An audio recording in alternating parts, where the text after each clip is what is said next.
देश भर के स्कूली बच्चों के लिए एनसीईआरटी ने बड़ा बदलाव किया है। इस बदलाव के बाद अब इतिहास यानी हिस्ट्री की किताबों के चैप्टर में फेरबदल किए गए हैं। स्कूलों में पढ़ने वाले बच्चों के लिए इतिहास अब वैसा नहीं रहेगा जैसा आपने और हमने पढ़ा था, क्योंकि एनसीईआरटी ने इतिहास की किताबों से अकबर, शाहजहां, कुतुब मीनार, दिल्ली सल्तनत का चैप्टर हटा दिया है।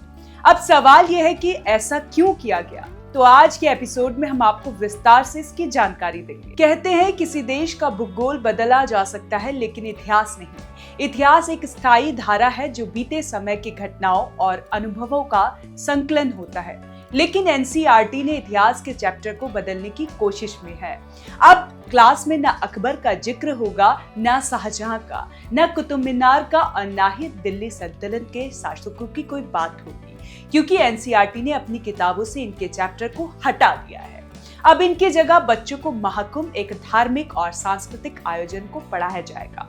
बता दें कि महाकुंभ की जिसकी भारत की आस्था में गहरी जगह है, लेकिन सवाल यह है कि क्या ये अदला बदली सही है? एनसीईआरटी ने इस बारे में सफाई दी है और साफ कहा है कि सिलेबस को लाइट और प्रासंगिक बनाया जा सकता है, लेकिन कई इतिहासकार और शिक्षाविद इसे एक सोच समझकर किया गया बदलाव बता रहे हैं, जिसमें इतिहास के कुछ हिस्सों को दबाकर एक खास छवि बनाई जा रही है।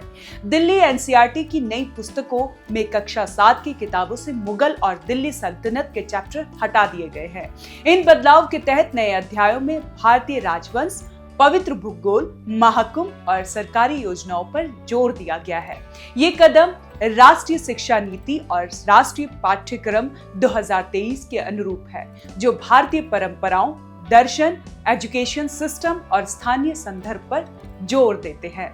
एनसीईआरटी अधिकारियों के मुताबिक ये पाठ्य पुस्तिका का पहला हिस्सा है और दूसरा हिस्सा आने वाले महीनों में जारी किया जाएगा। हालांकि उन्होंने ये पुष्टि नहीं की कि पहले हटाए गए हिस्से वापस जोड़े जाएंगे या नहीं। कोविड-19 महामारी के दौरान 2022-2023 में एनसीईआरटी ने पहले ही मुगल और दिल्ली सल्तनत पर आधारित हिस्सों को कम कर दिया था, लेकिन अब नई पाठ्य पुस्तिकाओं ने इन्हें पूरी तरह हटाने का फैसला लिया है। Exploring society India and beyond नाम के सामाजिक विज्ञान की पाठ्य पुस्तिकाओं में नए अध्याय शामिल हैं, जो प्राचीन भारतीय राजवंशों जैसे मगध, मौर्य, शुंग और सातवाहन पर केंद्रित हैं।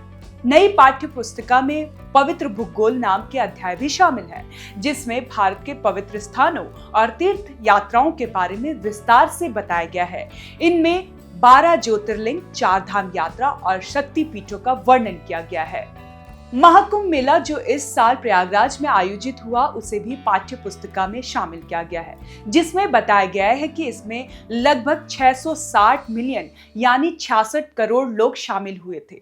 पाठ्य पुस्तिका में सरकारी योजनाएं जैसे make in India, Beti Bachao Beti Padhao और अटल सुरंग का भी जिक्र किया गया है।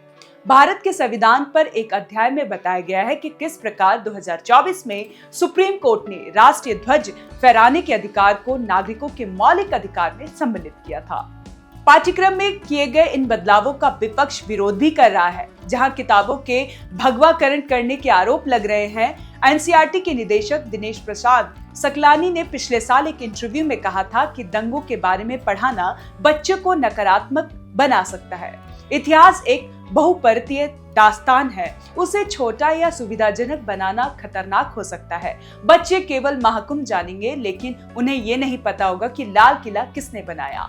हम ये नहीं कह रहे कि महाकुंभ को पढ़ाना गलत है, लेकिन क्या किसी को हटाकर ही किसी और को जगह देना जरूरी है? क्या इतिहास को बैलेंस तरीके से नहीं पढ़ाया जा सकता?